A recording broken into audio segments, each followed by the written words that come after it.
ආයුබෝවන් අංගිරාමල්ලා හැම දිනම සාදරයෙන් පිළිගන්නවා මගේ YouTube channel එකට. ඉතින් මම අද වීඩියෝ එකක් කරනවා අලුත් 2000 ජියෝග්‍රැෆි විෂයෙන් ප්‍රශ්න සහ උත්තර ගැන මම අලුත් වීඩියෝ එකක් කරන්නයි බලාපොරොත්තු වෙලා ඉන්නේ. ඉතින් අපි පටන් ගමු දැන්. ශ්‍රී ලංකාවේ 150,000 භූලක්ෂණ සිතියම්බල හඳුනාගත හැකි ජලවලහන් ලක්ෂණ 3ක් ලියන්න. දියබෙත්ම දබර පගුර 1 2 ගාන්ධාගරේ මොහොර බෑවුම ජලාකාර ජල වහනය 3 හැඩපළු ගංගාව ගන්ධාගරේ උල්පත 4 ගල්වන දුනුවිල මොහොර 5 උල්පත මෝය සදර කපොල්ල උත්තරේන හැඩපළු ගංගාව ගන්ධාගරේ උල්පත සංඛ්‍යාත බහුවස්ත්‍රයක් වඩාත් හොඳින් පැහැදිලි කියන ප්‍රකාශය තෝරන්න. ජාල රේඛාවේ සෑම තීරුවකම මධ්‍යලක්ෂය සම්බන්ධ කර අදිනු ලැබේ. ඒක තමයි උත්තරේ. රටක ජන සංක්‍රමණ දිශාව හා පරිමාව දැක්වීම සඳහා වඩාත් උචිත සිතියම් විද්‍යාත්මක ක්‍රමවේදය කුමක්ද? ධාරා සටහන්.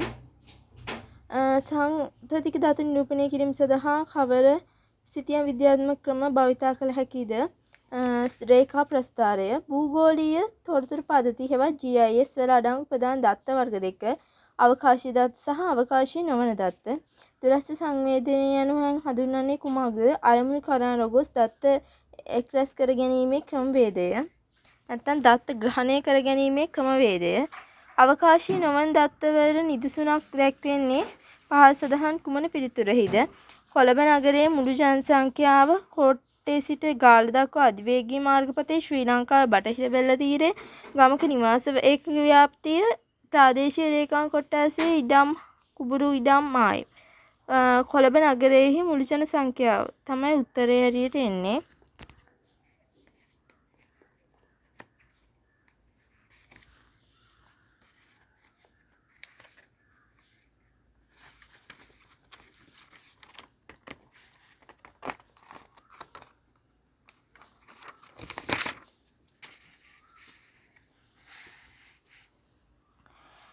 පිළිවෙලට සකස් කරන දත්ත පෙළක මැද අගය වනුයේ මධ්‍යස්ථය 2015 වසරේ කොළඹ නගරයේ සිදුවන රියන අනතුරු සංඛ්‍යාව විචිත්ත දත්ත පහක් දැක්වෙන දේ අතරින් කුමන ගුණාත්මක දත්ත වේද? කිසියම් නිෂ්පාදනයක් සඳහා වන කැමැත්ත හෝ අකමැත්ත.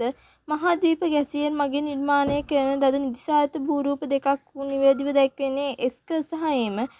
කෙප්පන්ගේ දේශගුණ වර්ගයකට අනුව මාධ්‍යදානීය දේශගුණයට අයත් වන සංකේත CSA ශ්‍රී ලංකාවේ වියලි කලාපයට සීමා වූ පාංශු වර්ග දෙකක් වන්නේ රතු දුඹුරු පස සහ රතු කහ ඇටෝල්ස්. රසායනික ප්‍රතික්‍රියා මගින් නිර්මාණය වන අවසායිත පාෂාණ වර්ග දෙකක් නිවැරදිව සඳහන් පිළිතුරෙහි උත්තරය තමයි ජිප්සම් සහ ලිමොනයිට්. සූර්ය මාප සමීපකයේ සහ සූර්ය දුරකයේ පිහින්න මාස දෙක පිළිවෙලින් ජනවාරි ජූලි. පාෂාණ වලින් සැදුම්ඩත් වෙල්ලක තරං ක්‍රියාවලිය ආශ්‍රිත ලක්ෂණයක් වන්නේ මුහුදු කුල.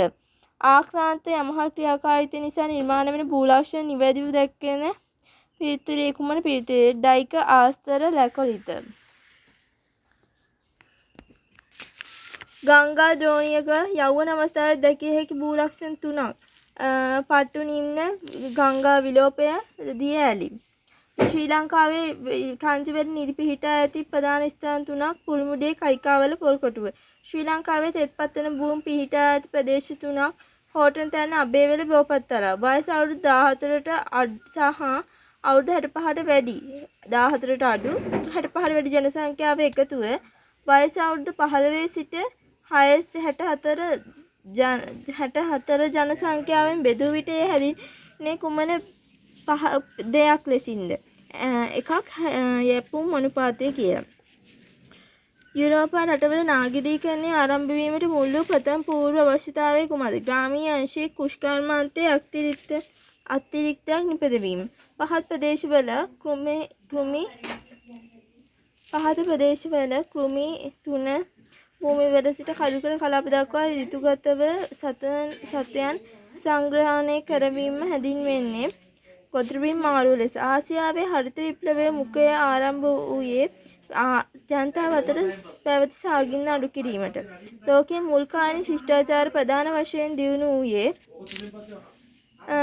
කෘෂිකර්මය කරගෙන යා හැකි කෘෂිකර්මය කරගෙන යා හැකි ගංගා නිවන ප්‍රදේශවල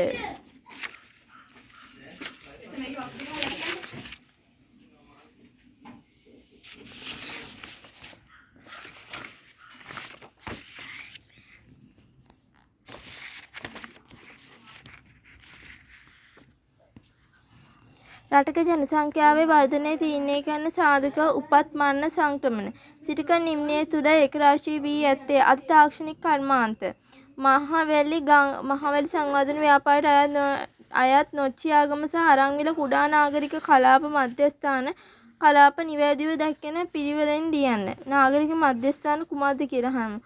මොනවාද HB කලාපවල?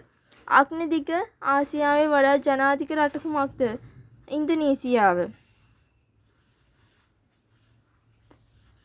ලෝකයේ විශාලතම ත්‍රිවිධ නිෂ්පාදන රටවල් අතර අවරෝහණ පිළිවෙලට දැක්වෙනුයේ චීනය, ඉන්දියාව, ඇමරිකා එක්සත් ජනපදය, රුසියාව.